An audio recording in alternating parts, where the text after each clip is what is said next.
Jesus Christ, the living cornerstone, crucified and risen to redeem us.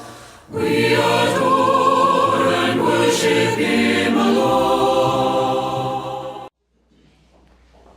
자, 오늘 같이 또 보실 말씀은 지난 시간에 이어서 우리 시편 73편 27절, 28절 우리 같이 함께 일어서서 봉독하도록 하겠습니다.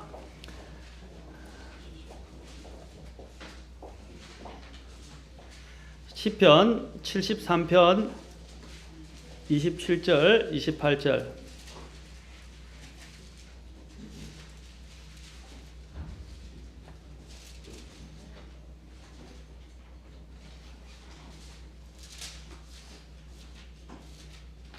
자, 다 찾으셨으면 우리 함께 한음성으로 봉독하겠습니다. 27절, 28절 시작.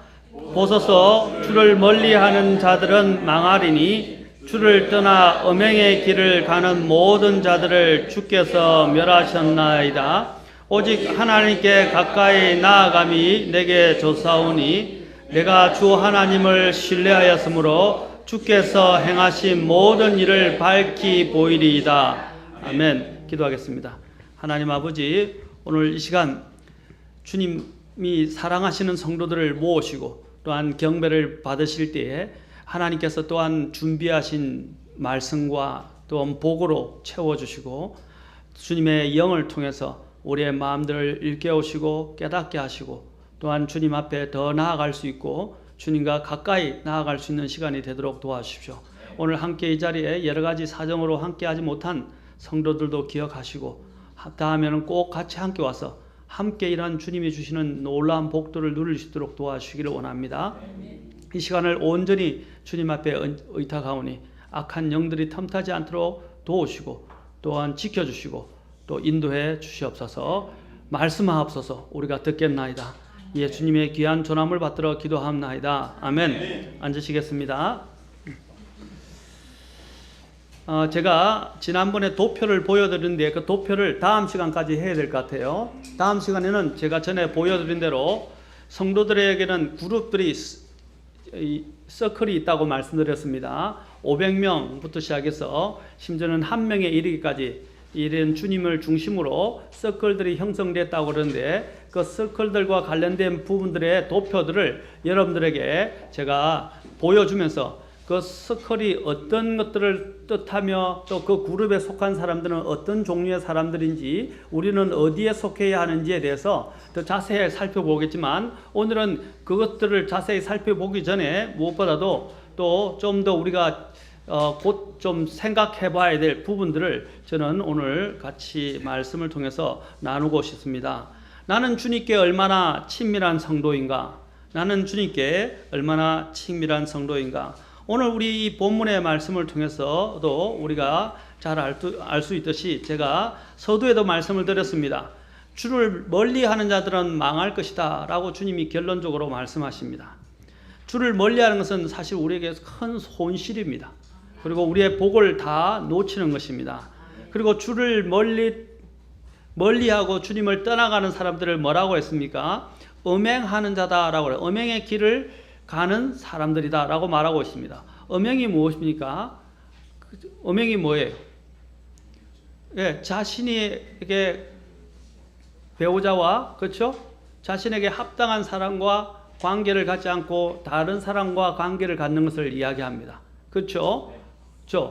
마찬가지로 우리가 원래는 창조주 하나님과 우리의 관계는 분명히 이런 생명 관계가 유지돼야 되고 이보다 더 깊은 관계가 없는데도 불구하고 창조주 하나님보다도 그렇죠? 피조물이나 아니면 이 세상에 만들어진 것들에 의해서 좌우되고 그것들을 찾아가고 추구하는 사람들의 형태를 영적으로 또 지칭하기 위해서 이것을 성경에서는 음행의 길이다라고 말한 것입니다. 그런 모든 자들을 주께서 멸하실 것이라고 말하고 있습니다. 그리고 28절에서는 또한 반대로 이렇게 말합니다. 오직 하나님께 가까이 나아가는 것이 내게 좋사오니. 자, 하나님께 가까이 나아가는 것을 뭐라고 말하고 있습니까? 단적으로 그 다음에 제가 지난 시간에도 얘기했지만 다시 여러분들에게 상기를 시켜드리는 것입니다. 내게 쫓아오니 라는 말은 내가 주 하나님을 뭐라고 그랬어요? 신뢰하는 것이다 라고 말하고 있습니다. 신뢰하는 것이다. 자, 주를 멀리하는 자들은 망할 것이고 주를 떠나는 것들을 멀리하고 떠나는 것들은 음행의 길이며 하나님이 그들을 멸하시고, 그러나 주님을 가까이 하는 것은 주님을 신뢰하는 것이며 그것이 우리에게 유익이 되고 좋다라고 성경은 분명히 말씀하고 있습니다.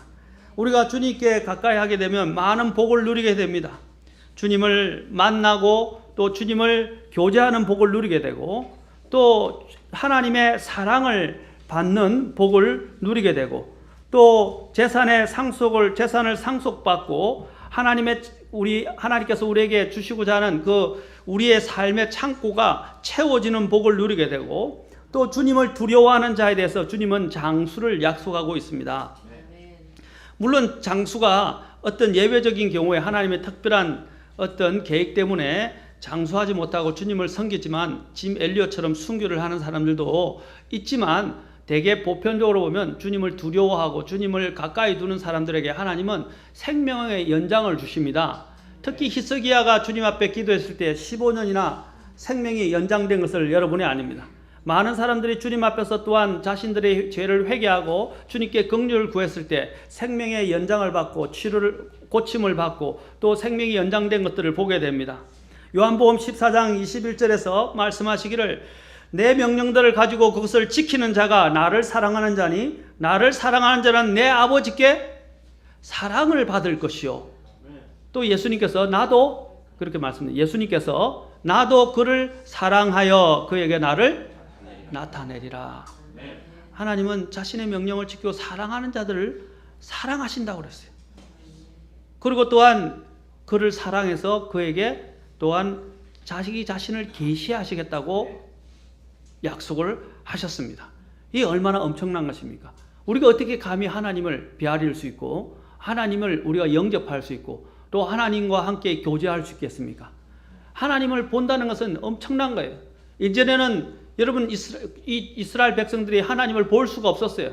죄인들이 어떻게 거룩하신 하나님을 볼 수 있었습니까? 1년에 단 한 번 하나님의 영광을 보도록 허락된 것이 대제사장이 1년에 한 번씩 속죄일에 대속죄일에 지성소로 들어가서 하나님의 영광이 세키나 글로리라고 하는데 그 하나님의 영광이 가득 차서 지성소에 들어오는 것을 보았을 때 그 모습을 이스라엘 백성들이 바깥에서 어떻게 합니까? 대제사장이 드리는 그 희생과 하나님께 드려지는 중보가 연락되는지 벌벌벌 떨면서 막 머리를 조아리고 그렇죠? 굉장히 두려운 마음으로 봤는데 하나님의 그 영광이 가득 차는 걸 보면서 사람들이 압도를 당했어요. 하나님이 나타나시는 거예요.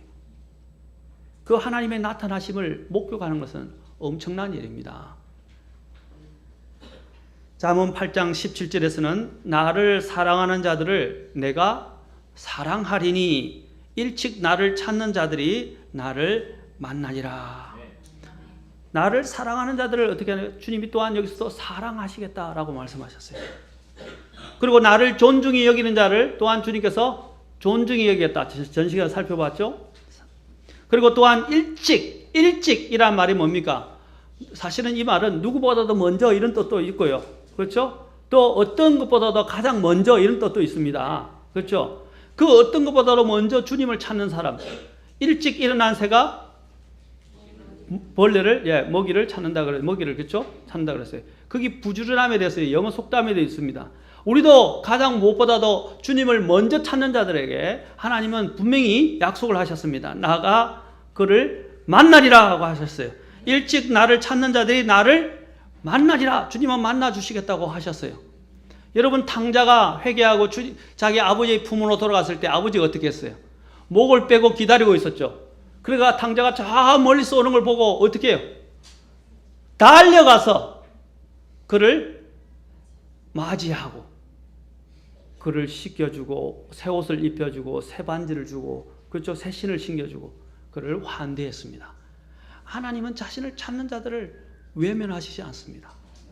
어떠한 죄인이라도 주님은 그를 받아주실 수 있고 씻겨주실 수 있고 또 하나님의 그 자녀들이 그분을 간절히 찾을 때 저도 참 자녀들이 제가 집에 갔을 때 집에 그렇죠 일하고 집에 들어갔을 때 우리 자녀들이 와서 그렇게 하면 좋겠는데 잘 안 되더라고요, 자녀들이. 그렇죠? 집에 갔을 때 아이들이 먼저 딱 찾아, 아빠 안녕하세요, 안녕, 평안 잘 돌아오셨어요. 그러면서 인사를 하면, 문 앞에까지 인사하면 얼마나 기분이 좋아요. 근데 애들이 지방에 들어가서 나오지도 않고요, 인사도 안 하면 어떻게 되겠어요? 내가 자식을 뭐하러 키웠나, 이런 생각도 안 들겠어요? 그렇죠? 마찬가지입니다. 우리도 하나님께서 우리가 찾으실 때 하나님이 얼마나 기뻐하시겠냐는 거죠. 그리고 하나님이 그 기뻐하는 자식들에게 뭐가 있어요? 더 좋은 걸 주시지 않겠어요? 아, 자식들이 그렇게 잘하면 어떻게 해요? 뭐라도 사서 치킨이든 무엇이든 사서 주고 싶을 거예요. 아침 안 드신 분 배고프시겠어요? 자, 뭐라도 사서 아이들에게 좋아하는 것을 주고 싶어 하는 마음이 들 겁니다. 마찬가지로 우리도 하나님 앞에 이렇게 하나님을 사랑하고 하나님을 찾고 하나님께 우리가 정말 우리의 두려움을 나타내고 경외하심을 나타내고 하면 하나님이 어떻게 하시겠어요? 너무 더 주고 싶은 거예요. 사랑스러우니까. 사랑스러우면 더 주고 싶지 않아요? 나중에 그 여러분 500명부터 1명에 이르기까지 여러분 각 서클들을 보고 가면서 이 서클들이 누리게 되는 축복들을 보게 됩니다. 다 축복들이 달라요. 여러분들이 일찍 나를 찾는 자들이 나를 만나리라고 하셨습니다. 또 잠언 8장 21절에 보면 이것은 내가 나를 사랑하는 자들로 하여금 재산을 상속받게 한다라고 했어요. 그리고 내가 그들의 창고들을 채우리라 하셨어요. 여러분 이 땅에서만 주님이 주시는 번영과 주님의 축복, 복을 말씀하는 것이 아닙니다. 장차 하늘에 뭡니까? 우리를 향한 하나님의 보화가 있고 보화들이 있고 그 보화들의 창고들을 열어서 우리에게 상속으로 주실 것입니다. 하나님은 상속을 주시는 분이에요. 여러분 상속을 많이 받고 싶으세요? 적게 잡고 받고 싶으세요? 많이 받고 싶죠? 그것은 사람의 마음입니다. 많이 받고 싶어요. 그렇지 않아요? 마찬가지로 하나님 앞에서도 하나님을 사랑하는 자들로 하여금 주님은 재산을 상속받게 하시겠다고 하셨어요. 그것은 하늘의 상속, 영원히 썩지 아니하는, 영원히 사라지지 아니하는 그 상속을 주님께서 주시겠다고 말씀하셨습니다. 그리고 창고들을, 그의 창고들을, 우리 각 개인의 창고들이 있을 거예요, 나중에.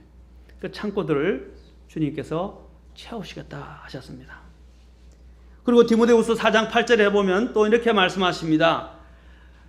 이후로는 나를 위하여 의의 관이 예비되어 있나니, 의의 관이라고 되어 있습니다. 곧 의로우신 심판자께서 그날에 그것을 내게 주실 것이요. 내게만 아니라, 잘 들으세요. 내게만 아니라 그분의 나타나신 재림을 사랑하는 모든 자들에게 주시겠다고 했어요. 주님의 재림을 사랑하는 자들에게 뭘 주시겠다고요? 의의 관을 사도 바울에게만 준 것이 아니라 하나님의 그 재림을 사랑하는 모든 자들에게 의의 관을 주시겠다고 하셨어요. 제가 이제 경주에 자주 갔었는데 경주로 소풍을 많이 가고 경주에 또 이전에 선친께서 지내셨기 때문에 그래서 경주에서 박물관도 제가 또 부산에 있을 때 소풍 갈 때는 어릴 때 늘 경주를 자주 갔어요. 그래서 경주에서 모든 이 박물관들을 여러 번 갈 때마다 신기해요. 또 갈 때마다 더 새롭게 발굴되고 새롭게 또 만드는데 특히 박물관에 가니까 금 왕관이 있죠. 신라의 왕이 있었던 왕관이 있는데 왕관이 얼마나 정교하게 잘 만드는지 너무 요만한 잎사귀 같은 이런 자그마한 동그라미들을 만들어서 거기에 달아놨는데 바람이 안 불고 진 공간에 여놨는데도요 이게 살살살살 흔들리는 거예요. 너무 신기한 거예요. 그리고 반짝반짝하면서 너무 정교하게 만들어서 너무 아름다운 거예요. 야, 그거 보면서 어떤 생각이 들겠어요? 나도 한번 써봤으면 좋겠다. 그러나 쓸 수 없도록 보좌가 보관이 되었죠. 여러분 하늘에 가면 이런 관들이 성경에는 5가지 관에 대해서 이야기합니다. 그 관들이 우리를 위하여 예비됐다고 말씀하십니다. 아멘. 그 중에 하나가 주님의 재림을 사랑하는 자들에게 주께서 의의 관을 주시겠다고 하셨어요. 여러분 주님의 재림을 기다리십니까? 지금 여러분들이 정말로 통찰이 있고 여러분들이 이 시대의 흐름을 좀 파악하는 분들이라면요, 이 세상이 지금 어떻게 급변하고 있고 이 세상이 지금 종말의 시점에 다 가까이 이르렀다는 사실들을 여러분 발견하게 됩니다. 유튜브가 좋은 것도 있고 나쁜 것도 많아요. 여러분 잘 걸으셔야 돼요. 우리도 지금 우리의 홈페이지 이 설교나 자료들을 유튜브로 올리고 있지만 유튜브 조심하셔야 돼요. 선과학이 공존하고 있어요. 인터넷도 마찬가지고 스마트폰도 마찬가지고 선과학이 공존할 때 여러분은 선을 택해야 됩니다. 아멘. 악을 지양해야 돼요. 지양해야 됩니다. 그리고 또한 그 유튜브에서 여러분 자료들을 찾아보면요, 지금 세계의 대부분의 아주 뛰어난 석학들이나 경제학자들이 뭐라고 말합니까? 그리고 세계 성경 예언가들이 뭐라고 말하고 있습니까? 지금 다 한결같이 곧 이 세상이 굉장히 이전에 2008년도 어떻게 했습니까? 미국의 그 모기지 사태로 인해서 어떻게 했습니까? 대출 사건으로 인해서 완전히 바닥을 주가가 봐도 곤두박질치고 집값이 폭락하고 모든 게 다 무너졌잖아요. 2001년도도 어떻게 했습니까? 똑같이 쌍둥이 빌딩이 무너지면서 미국의 뉴욕에, 그렇죠? 다 모든 게 폭락했죠. 2008년도에 폭락했죠. 2015년도에도 폭락할 거라고 이야기를 하고 있어요. 가을쯤 되면. 그 정도로 지금은 굉장히 급박한 시기에 있고 경제학자들이 지금 달러가 다 무너질 것이고 또한 그뿐 아니라 이 세계가 전부 대공황에 이르게 될 것이고 엄청난 혼란이 오게 될 것이고 전쟁이 일어날 것이라고 지금 다 이야기를 하고 있어요. 그 정도로 지금 상황이 심각하다 이 말입니다. 이것은 믿는 자들이 이야기하는 성경 예언이 아니고요, 믿지 않는 자들까지도 이야기를 하고 있다고요. 한번 찾아서 공부를 해요. 그만큼 지금 이 세상이 너무 어려운 시기에 와 있다는 것입니다. 지금 보십시오. 얼마나 많은 참사들이 일어나고 있습니까? 대이변들이 일어나고 있어요. 재앙들이 일어나고 있어요. 주님이 오실 날이 가까웠습니다. 그런데 주님의 재림을 사랑하는 자들은 주님이 오실 것들을 기대하고 고대하고 그 날을 바라보면서 자신을 정결하게 사는 사람들을 이야기하는 것입니다. 아멘. 자신을 거룩하게 지키는 사람들을 말하는 거예요. 시편 65편 4절에서도 주께서 택하시고 주께 가까이 오게 하사 주의 뜰에 거하게 하는 사람은, 주께서 택하시고 주께 가까이 오게 하사 주의 뜰에 거하게 하는 사람은 복이 있나이다. 우리가 주의 집 곧 주의 거룩한 전에 좋은 것으로 만족하리이다. 여러분, 시편 기자는 심지어는 뭐라 그랬습니까? 사악한 자의 궁궐에 있는 것보다 뭡니까? 하나님의 집에 문지기가 되는 것이 더 낫다고 이야기했어요. 사악한 자의 집은 멸망할 것이고 사라질 것이지만 하나님의 집은 영원히 있을 거예요. 차라리 하나님의 집에 문지기라도 되어서 하나님의 집에 있는 것이 더 좋은 것이다 라고 시편 기자가 이야기를 했어요. 에스더 같은 경우가 대표적입니다. 원래 이 페르시아의 왕에게 아무도 왕이 어떻게 허락하거나 왕이 오라고 하지 않은 이상은 왕에게 갈 수 없어요. 그런데 어떻게 했습니까? 에스더가 금식을 하고 3일 금식을 하고 나아갔을 때 너무 아름답게 보이고 왕에게 눈에 띄었어요. 왕의 눈에 띄었는데 왕이 허락하지 않는데 왕 근처에 나타났다면 왕을 시해하거나 왕을 죽이려고 하는 것으로 생각되어서 그 사람은 폐위를 당하거나 죽임을 당하게 되어 있어요. 그런데 어떻게 했어요?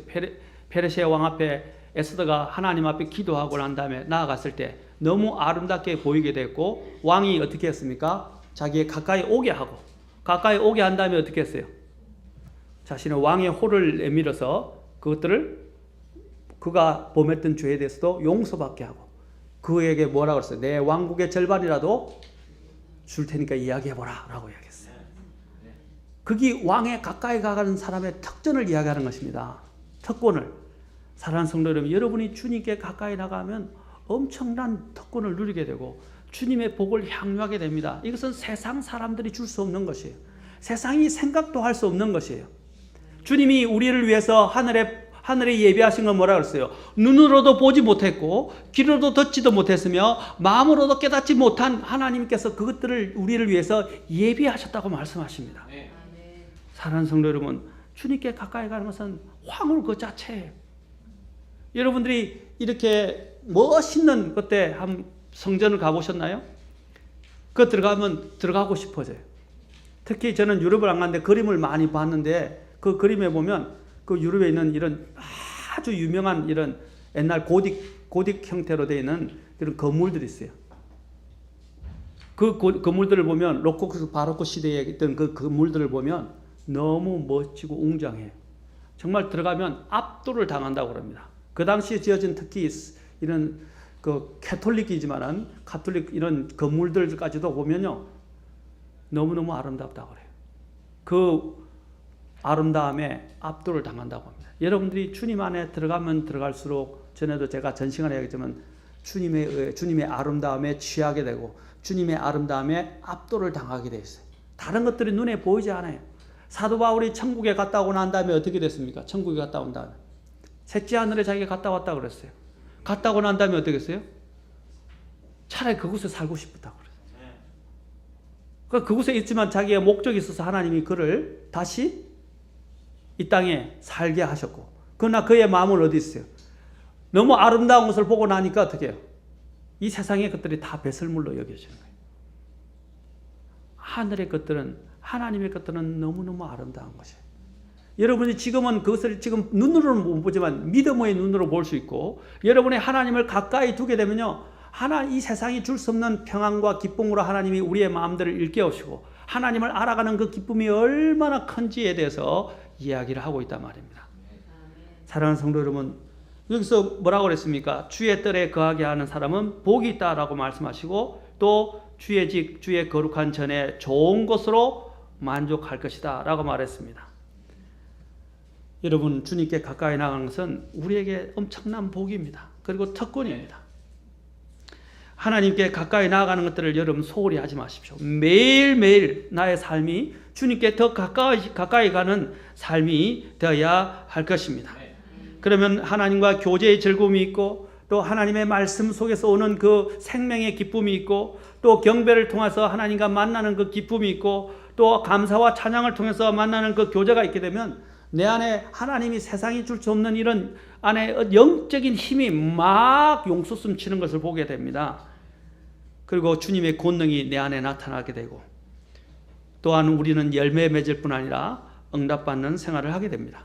그러면 어떻게 해야 하나님께 가까워 줄 수 있습니까? 여러 가지겠지만 저는 대표적인 몇 가지만 말씀드리겠습니다. 먼저 죄를 처리해야 합니다. 하나님은 거룩하십니다. 그리고 하나님은 죄를 미워하십니다. 그리고 또한 죄를 심판하시는 분이십니다.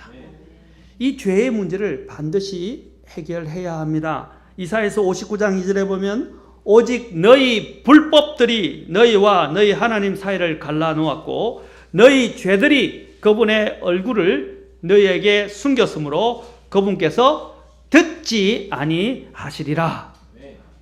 불법과 죄들이 주님과 우리 사이를, 하나님과 우리 사이를 갈라놓았다고 말하고 있습니다.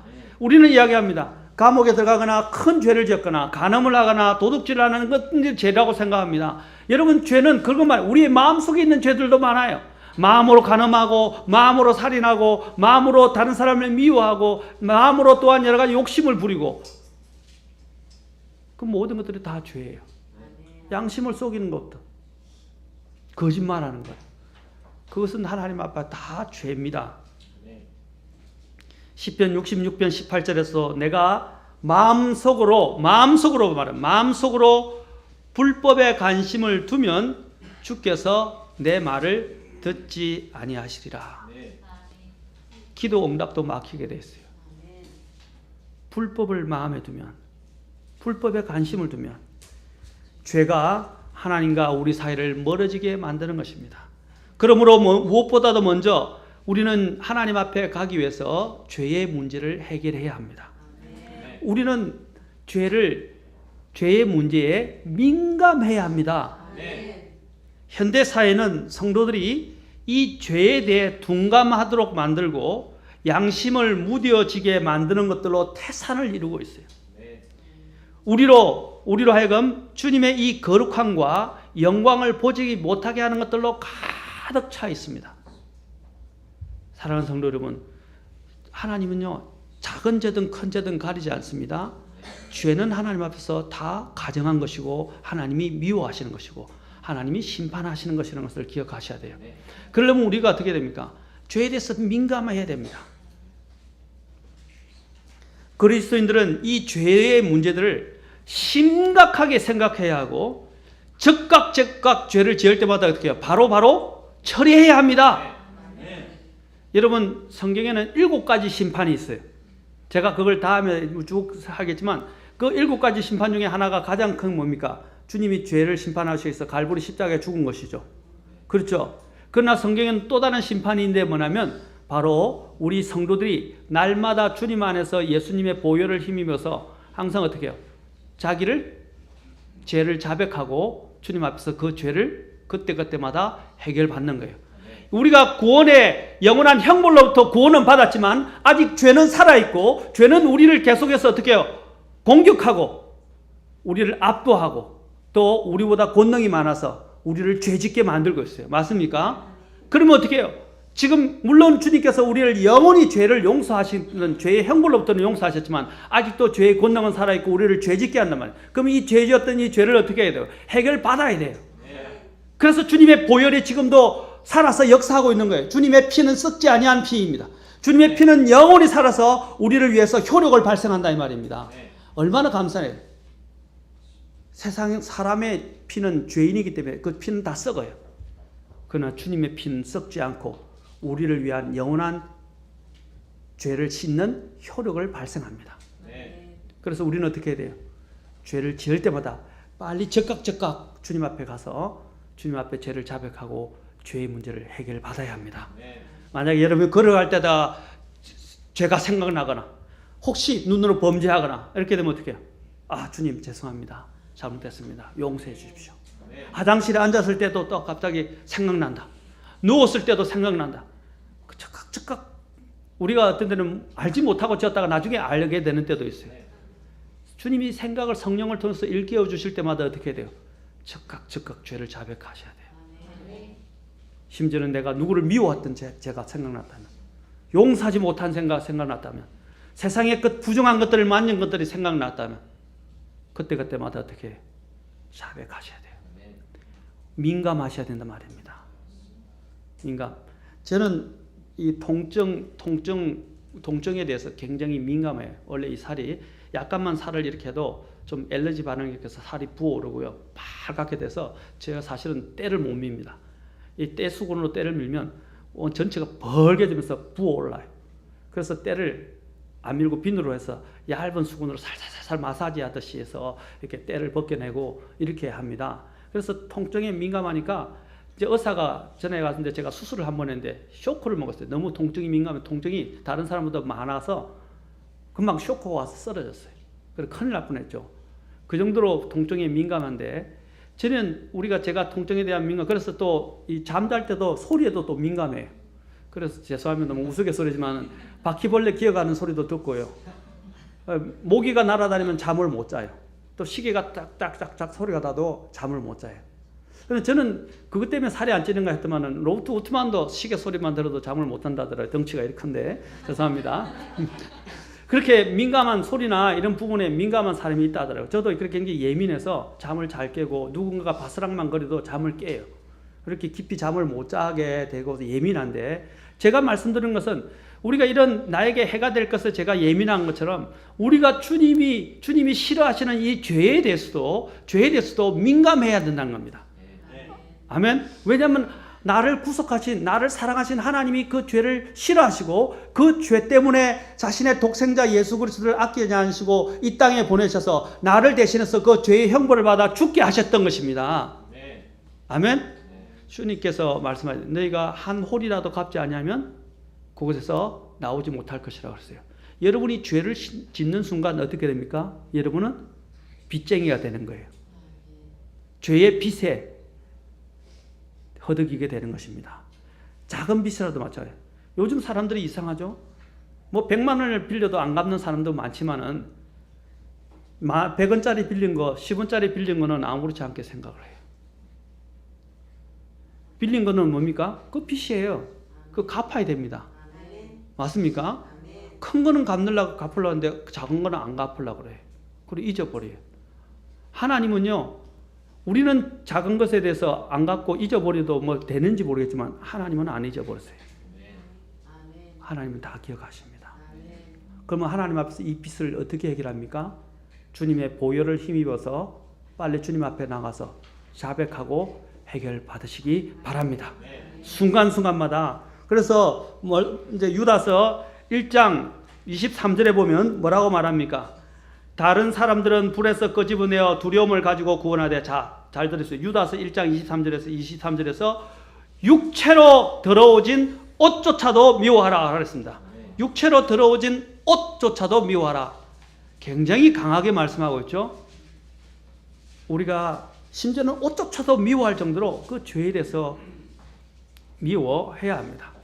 저녁에 먼지와 때와 오물로 더러워진 몸을 우리가 안 씻고 잘 수 있습니까? 없습니까? 제가 만약에 그런 형태로 들어가면 우리 집사람이 오지 말라고, 빨리 가서 씻고 오라고. 예? 어떻게 이렇게 올 수 있냐고, 냄새 난다고. 이전에 그 군대에서 제가 가장 힘들었던 게 뭐냐면, 옛날 군대가 요즘처럼 수세식이 아니라 퍼세식이에요. 죄송합니다.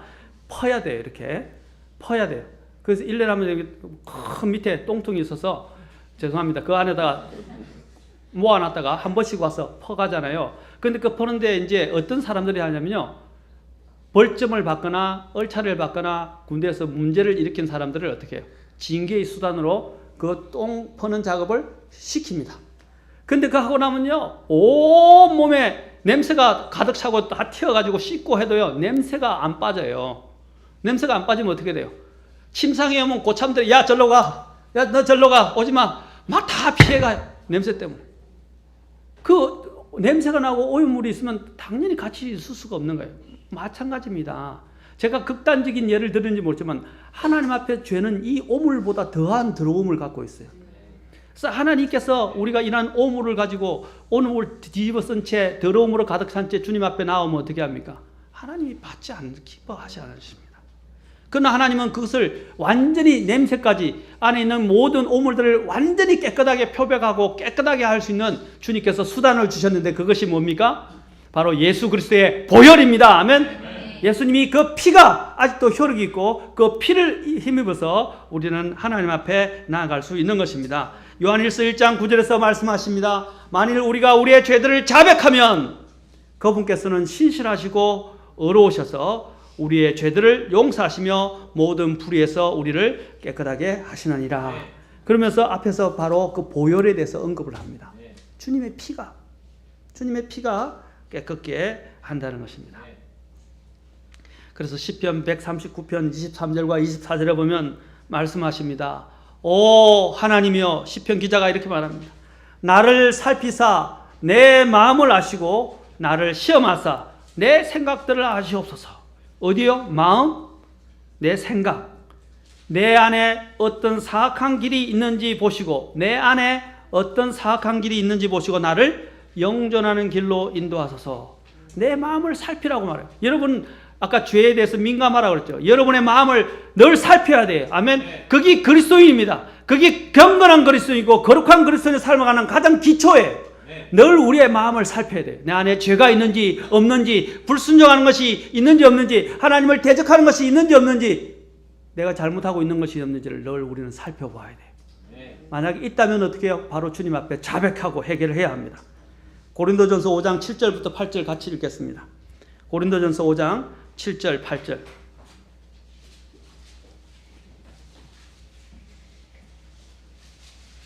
여기서는 우리에게 어떻게 말하고 있습니까? 고린도전서 5장 7절 8절 같이 읽겠습니다. 시작. 그러므로 너희는 누룩 없는 자들인즉 새 덩어리가 되기 위하여 묵은 누룩을 제거하라. 우리의 유월절 어린 양 곧 그리스도께서 우리를 위하여 희생물이 되셨느니라. 그러므로 우리가 그 명절을 지키되 묵은 누룩으로도 말고 악의와 사악함의 누룩으로도 말며 오직 순수함과 진실함의 누룩 없는 빵으로 하자. 누룩이 뭡니까? 썩게 만드는 거예요. 부패하게 만드는 거예요. 부풀게 만들고 못 먹게 만들고 상하게 만드는 거예요. 근데 여기는 우리는 어떤 사람이랬어요? 누룩 없는 자들이라고 했어요. 누룩은 성경에서 죄나 악을 상징합니다. 그런데 누룩을 제거하라고 했어요. 누룩을 제거하라. 그리고 그 누룩을 특히 묵은 누룩, 악의와 사악함의 누룩이 아니라 순수함과 진실함의 누룩 없는 빵으로 나아가야 한다고 말하고 있습니다. 하나님은 어떤 죄인도 그분 앞에 나오는 자들을 결코 주님께서는 내치지 않고 외면하지 않습니다. 아멘.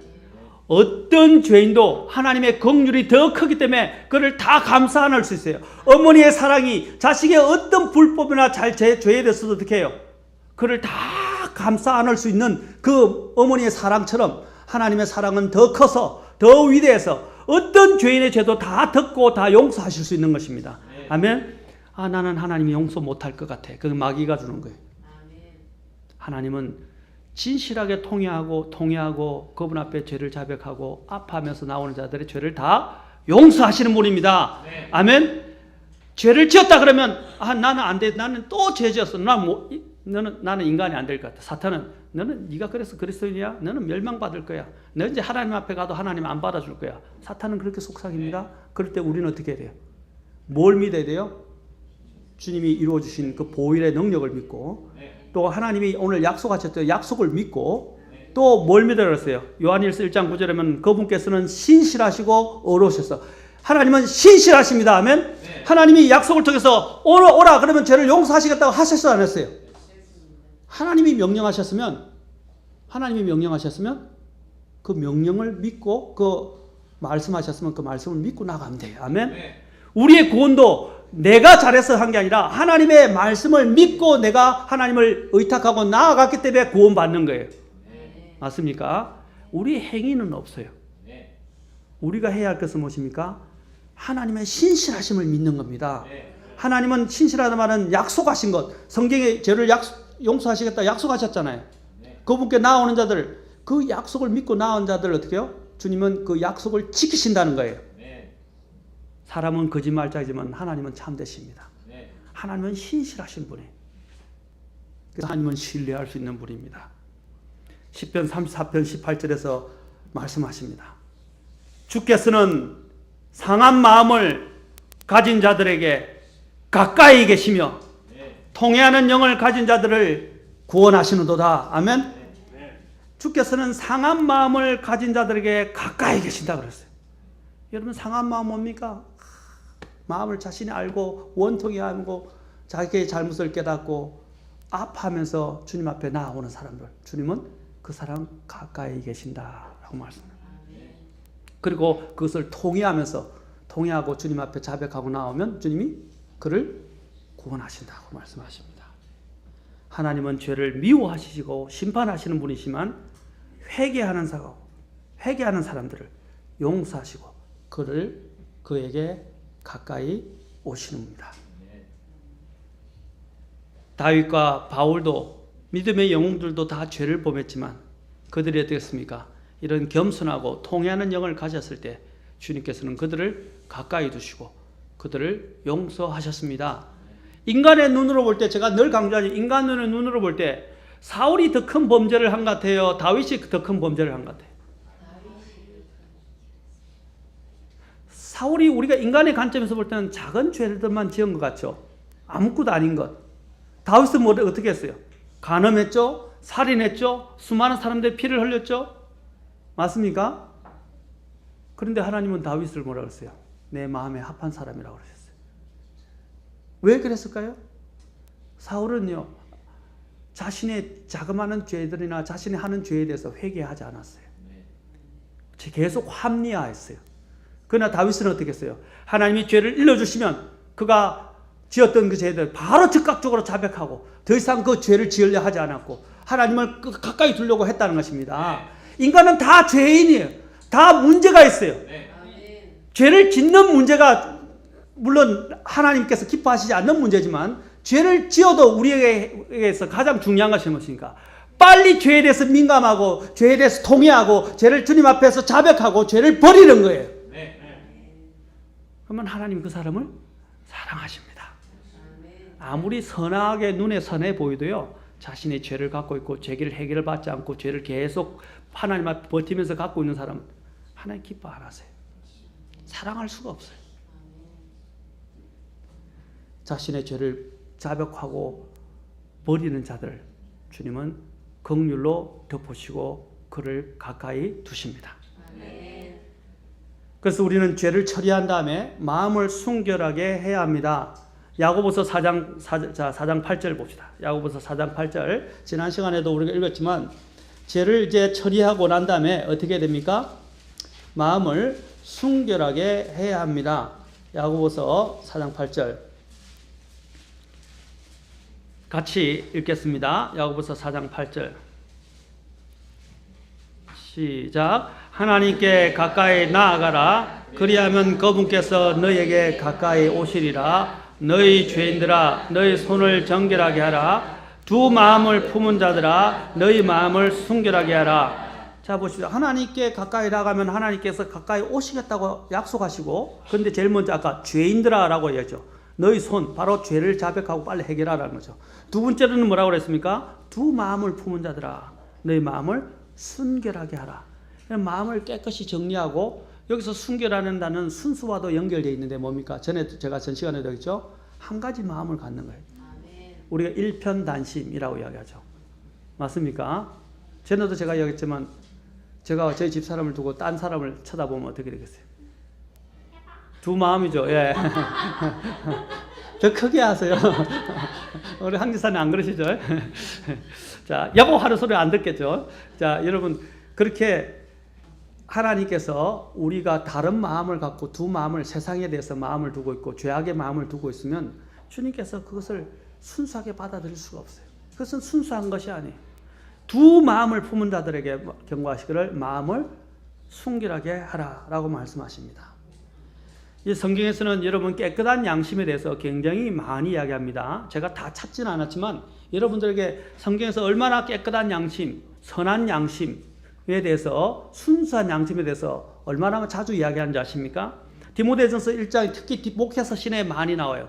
목회하면서 가장 중요한 것 중에 하나의 원칙이 뭐냐면 건전한 교리도 중요하지만 건전한 말씀, 그와 함께 순수한 양심, 선한 양심에 대해서 계속 이야기를 합니다. 선한 양심. 디모데전서 1장 5절도 보면 뭡니까? 순수한 마음과 선한 양심에 대해서 이야기합니다. 그리고 거짓 없는 믿음에 대해서. 그리고 디모데전서 1장 19절에서도 뭐라고 했습니까? 선한 양심에 대해서 또 언급을 하고 있습니다. 디모데전서 3장 9절에 가니까 또 순수한 양심에 대해서 이야기합니다. 디모데전서 4장 2절에 보면 양심으로 화인 맞은 것에 대해서 또한 이야기합니다. 디모데 후서도 가니까 또한 1장 3절에서 순수한 양심에 대해서 또 언급하고 있습니다. 또 디도서로 가니까 디도서에서도 바로 그들의 양심이 더럽혀졌다고 말하고 있습니다. 히브리서 10장 22절에서는 또한 악한 양심으로부터 뿌림을 받았다고 말하고 있습니다. 핏뿌림을. 그리고 또 히브리서 13장 18절에서는 우리가 선한 양심을 가지고 있다고 확신한다고 그랬습니다.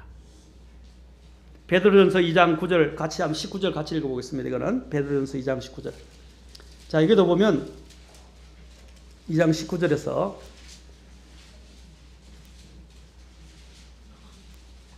사람이 부당한 일을 당하고도, 여기서 하나님을 의식한다라고 이야기했는데 이 사실은 의식이 아니고요, 하나님에 대한 양심을 가지고 이런 뜻입니다. 이 의식한다는 말은 하나님을, 제가 양심의 뜻이 뭐라고 그랬죠? 전에 정의가 know with 해서 함께 더불어 안다라는 뜻이라고 그랬어요. 이 양심은 누가 주신 거예요? 하나님 주셨어요. 이 양심은 뭐라고 그랬어요? 더불어 안다는데 누가 더불어 안다고요? 하나님과 더불어 안다는 거예요. 여러분, 이 양심은요, 하나님과 함께 내가 가지고 있는 마음을 공유하고 하나님과 더불어 아는 거예요. 내 모든 것을. 누가 또 알고 계신다고요? 하나님. 그것이 양심이야. 우리가 항상 하나님을 어떻게 해요? 하나님의 양심이라는 것이죠. 하나님을 의식하다 가는데 하나님과 함께 더불어 아는 이런 양심을 가지고 이것을 견디면 이런 뜻입니다. 그리고 베드로전서 3장 16절도 가보세요. 바로 뒤에 3장 16절 보세요. 자, 같이 읽겠습니다. 시작. 선한 양심을 가지라. 이것은 그들이 너희를 가리키며 악을 행하는 자라고 비방하다가도 그리스도 안에 있는 너의 선한 행실을 거짓으로 비난하는 자들이 부끄러움을 당하게 하려 함이라. 어떤 양심을 가지라고요? 예. 목회서 시인의 사도 바울뿐 아니라 또 베드로도 이런 선한 양심에 대해서 지금 계속 이야기를 하고 있어요. 여러분, 오늘날 아까도 말씀드렸지만 우리가 이 양심이 너무 무뎌졌어요. 죄가 죄를 죄로 여기지 않습니다.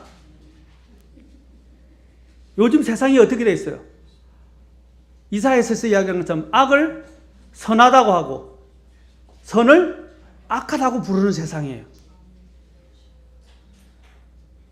오늘 이 모든 것들이 혼란 가운데 있고 혼돈 가운데 있어요. 악은 악이고 선은 선이에요. 아멘? 이것들에 대해서 민감한 양심을 가서 통찰하고 분별하고 볼 수 있는 우리 양심을 가져야 돼요. 그렇게 하려고 위해서는 우리가 하나님께 가까이 가야 돼요. 그리고 하나님의 말씀을 읽어야 돼요. 아멘? 순결해야 두 마음을 품어서는 안 됩니다. 우리의 마음의 순결을 유지하기 위해서는 먼저 우리의 모든 죄를 예수님의 피를 힘입어 씻음받아야 하고, 또한 죄의 문제를 해결받았다면 이제 우리의 마음들을 하나님 앞에서 항상 순결하게 유지해야 합니다.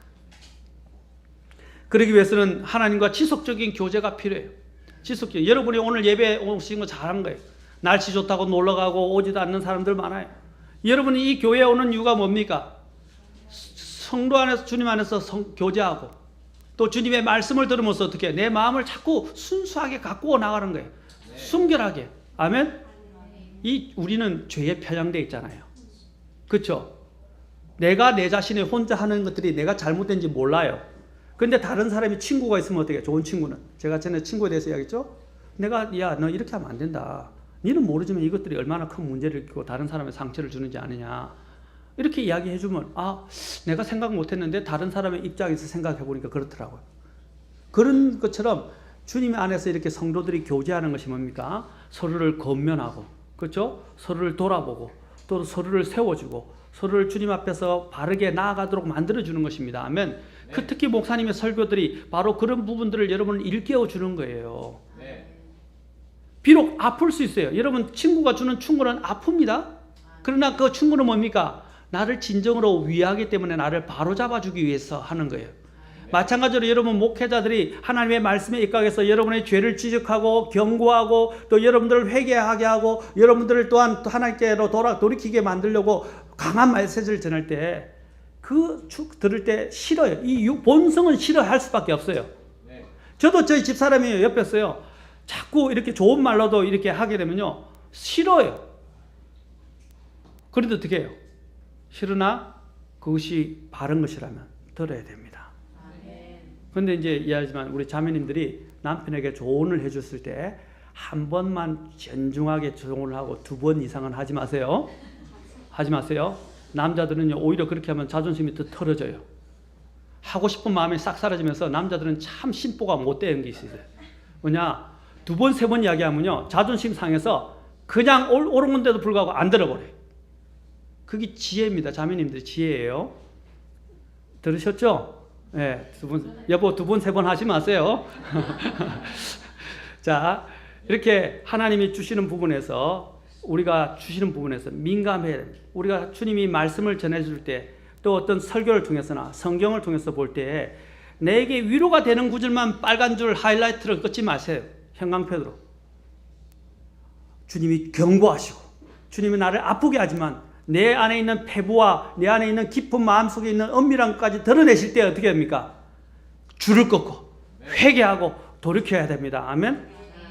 그게 주님과의 지속적인 관계가 형성되면요 내가 선한 양심을 유지하게 돼요. 그러면 하나님께 더 가까이 되고 하나님을 보게 됩니다. 마음이 순수한 자들은 뭐라고 그랬어요?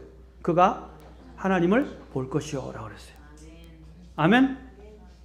그 다음에 세 번째로 하나님께 가까이 가려면 하나님께서 하나님을 찾고 하나님의 뜻에 순종해야 합니다. 아까도 읽었지만 요한복음 14장 21절에서 내 명령들을 가지고 지키는 자가 나를 사랑하는 자니라고 하셨어요. 하나님의 명령을 지켜야 됩니다.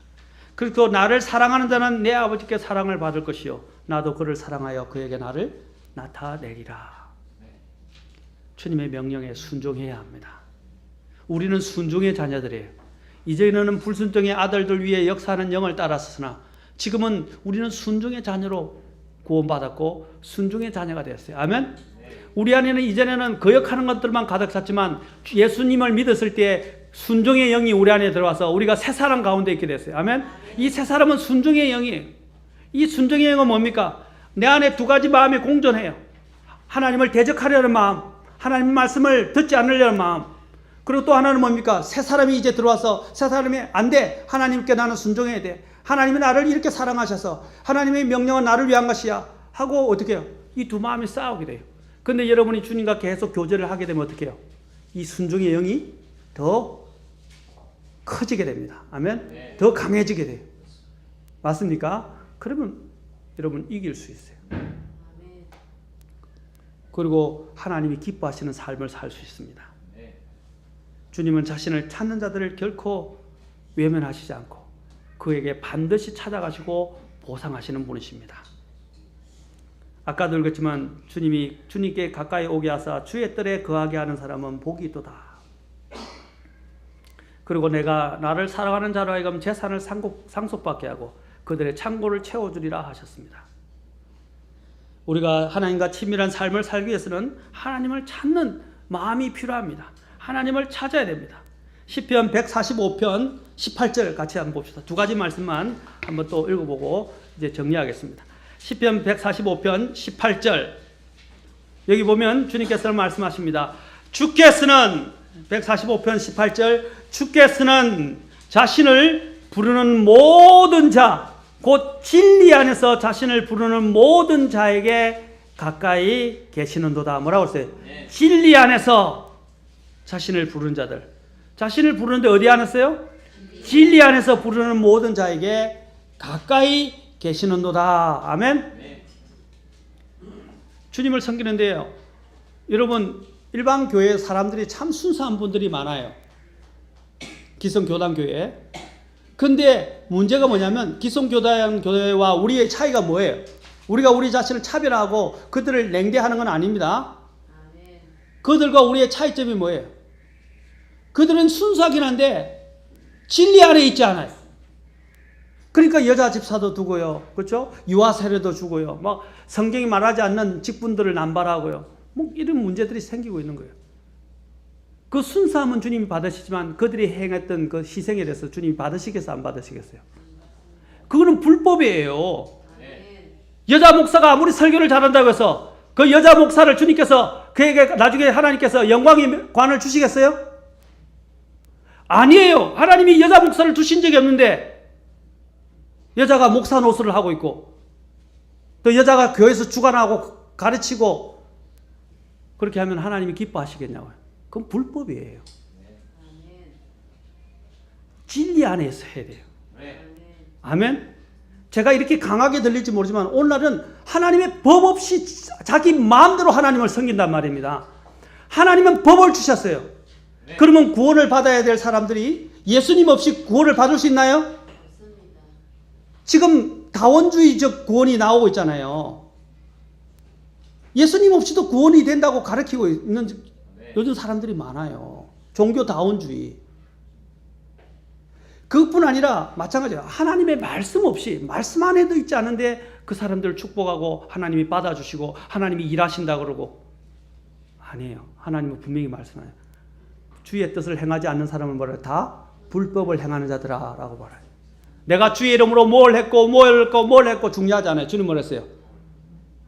뜻을 행하는 내 뜻을 가지고 행하는 자라야 뭐랬어요? 내가 주께서 그를 바위에서 사온 지혜로운 사람이라고 여기시면서 축복하시겠다고 하셨어요. 그러지 않으면 불법이에요. 왜 우리가 침례 성도가 된 것입니까? 침례 성도라고 해서 다 침례 성도는 똑같은 건 아니에요. 침례 성도의 가장 첫 번째는 뭡니까? 바로 성경을 우리의 믿음의 그렇죠? 권위로 유일한 권위로 삼고 또 우리의 삶을 실행하기 위한 권위로 산다 이 말이에요. 실행이라는 뭐예요? 순종을 이야기하는 거예요. 순종. 요한복음 4장 23절에서도 하나님이 말씀하죠. 참되게 경배하는 자들이 영과 진리로 아버지께 경배할 때가 오나니 지금이라. 이는 아버지께서 자기에게 그렇게 경배하는 자들을 찾으시기 때문이라 그랬습니다. 경배하는 자들은 어떻게 경배하라고요? 영과 진리로 하라고 했어요. 주님은 그분을 그렇게 경배하는 자들을 찾는다고 말씀하십니다. 아멘? 진리로 경배해야 돼요. 사람들이 오면 저한테 그런 말을 합니다. 당신만 똑똑합니까? 당신들만 잘합니까? 당신들만 최고입니까? 저는 그런 말 한 적 없어요. 우리 교회만 와야 구원받는다. 그건 이단이에요. 저는 그런 말 한 적이 없어요. 적어도 우리는 부족하지만 하나님의 말씀대로 진리 안에서 순종하면서 주님을 경배하고 주님을 섬기려 한다라는 것은 말씀드릴 수 있어요. 부족해요. 그러나 우리의 마음만은 진리를 순종하고 진리를 따르고자 한다는 마음이 있다는 거예요. 우리는 다른 사람을 정죄하는 사람은 아니에요. 나는 정죄하고 싶지 않아요. 하나님이 판단하실 거예요. 그리고 심판하실 거예요. 저희들은 해야 할 것은 뭡니까? 하나님이 말씀하셨다면 그냥 순종하는 겁니다. 아멘? 그게 진리 안에 있는 거예요. 그 다음에 이제 우리가 하나님 앞에 겸손해야 합니다. 하나님 앞에서 야고보서 4장 7절과 10절에서 아까 주님께서 하나님께 가까이 하라 그랬죠? 그러면 그분께 가까이 오시리라고 하셨는데 4장 6절과 6절에서 그러나 그분께서 더 많은 야고보서 4장 6절에서 그분께서 더 많은 은혜를 베푸시나니 그러므로 그분께서 이르시되 하나님은 교만한 자들을 물리치시나 겸손한 자들에게는 은혜를 주시느니라. 여러분 아까 하나님과 가까이 다가오는 게 4장 7절에 있어요. 그 전에 가까이 다가오는 것 중에 하나가 뭡니까? 야고보서 4장 1절부터 4절까지가 뭘 이야기했어요? 세상을 사랑하지 말라는 거죠. 세상과 친구가 되지 말라는 거예요. 맞습니까? 그 다음에 4장 6절에서는 뭘 다루고 있어요? 겸손하라고 다루고 있어요. 아멘? 그 다음에 4장 7절에서 하나님께 가까이 다가가라고 말씀하십니다.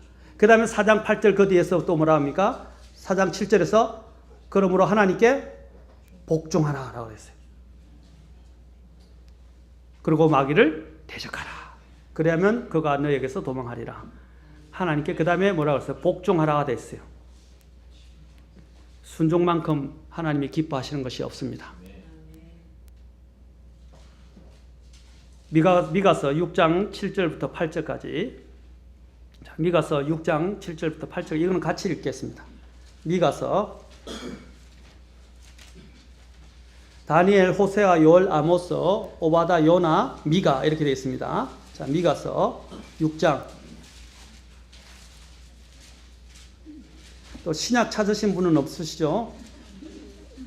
미가서 6장 6절부터 8절입니다. 자, 하나님이 얼마나 순종을 기뻐하시는지 한번 봅시다. 자, 같이 읽겠습니다. 시작. 내가 무엇을 가지고 주 앞에 가며 높으신 하나님 앞에서 절을 할까? 내가 번제 헌물과 일련된 송아지를 가지고 그분 앞에서 갈까? 주께서 수천의 순양이나 수만의 강물 같은 기름을 기뻐하실까? 내가 내 범법으로 인하여 내 맏아들을 내 혼의 죄로 인하여 내 몸의 열매를 드릴까? 오 사람아, 그분께서 무엇이 선한 것인지 내게 보이셨나니 주께서 내게 요구하시는 것은 오직 의롭게 행하고 긍휼을 사랑하며 겸손하게 내 하나님과 함께 걷는 것이 아니냐. 하나님이 무엇보다도 더 원하시는 건 뭡니까? 하나님 앞에 겸손하게 의롭게 그리고 긍휼을 가지고 또 하나님과 함께 가까이 함께 동행하는 것입니다. 아멘.